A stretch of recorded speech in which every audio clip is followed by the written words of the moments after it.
Hello baby, ya gari ya gida ya sun. Wallahi alhamdulillah, ya hanya ya kuma school. Shin yana dawo ko ki kira ni ko? Kin san na shigo gari a gaji. Oh sweetie, sorry, wai na baka ne ka huta saboda gajiyan hanya. Ka ji masoya. Manta da shi dan Allah, abokin nan nawa ne wanda nake baki labarin shi. Okay, kai dai ka ce mun haida wanda kuka class ɗaya da shi. Kawai ki bari sai ranar Sunday sai mu zo tare da shi ko? Bye bye sweetie. Sai da safe.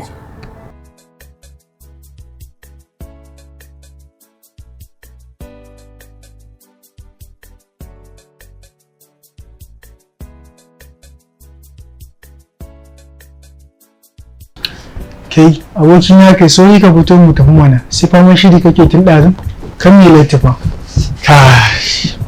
To ai ba riga na gama. Hey, abokina ka san wake kira na kuwa? A wai. Nafisa ce. Amma ban san ko lafiya ba.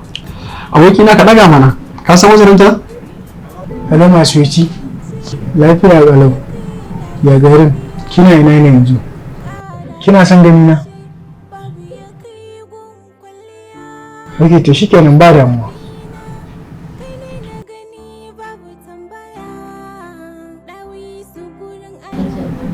Kuma ta ce mu zo tare. Ok Tom, abokina ba damuwa. Yanzu dai mu tafi school kan milati. Ok, to shikenan.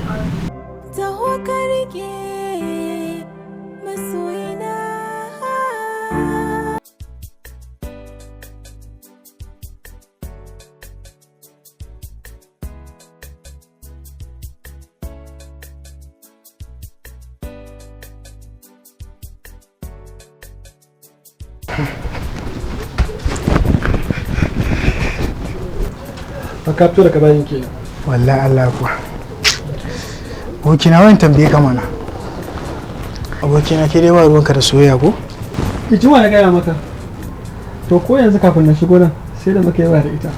To ai na kai gaba ɗaya ba ka ce min za ka fita fiye ni. Shi sa na ce ma kana soyayya kuwa? Yawa abokina. Ka san gobe weekend za ka raka na gurin Nafisat. Ok, ba damuwa, Allah ya kai mu.